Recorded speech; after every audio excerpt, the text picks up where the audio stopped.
Behind the Telluride Airport up on Deep Creek Mesa stands the old Collins Barn.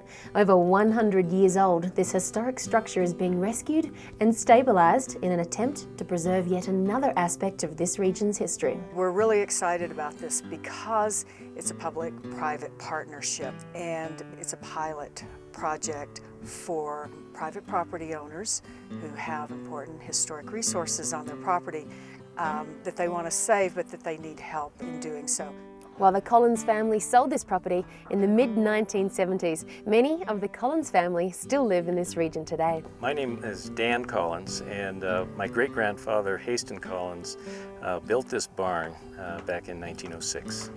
Well, first of all, there was no road up here, and it was impassable in the winter. And so, for example, if they needed to take butter and eggs down to town, they would load up a sleigh.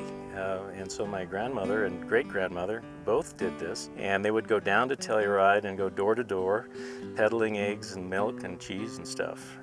So a lot of these families up on the mesa tops had a combination of alfalfa hay. They had the dairy cows, and then usually they would have some cattle and sheep besides, and horses. They raised horses up here. So the barn was at the center of all those activities. Longtime local and architect George Greenbank has been involved with this project from the beginning and put together the plans for this preservation effort. A friend of mine bought this property and I helped him subdivide it. And I said, we ought to save that barn. As an architect, what I've helped develop is a preservation plan for the barn. Stabilize the structure and replace the siding, get a good roof on it. And we feel if we do that, the barn will probably be here for another 100 years. Our period of significance for Telluride history was between the 1880s and about 1917, after World War I. And ranching established itself during that time, first to serve the miners, and then it took over as the primary economy. While George supplied the necessary paperwork, Rowdy Roudbush, who's no stranger to barns and horses, was the man behind the labor. On these subdivisions, I always say we have mansions and sheep herders, living in harmony. Or in the West Meadows, I've got cows.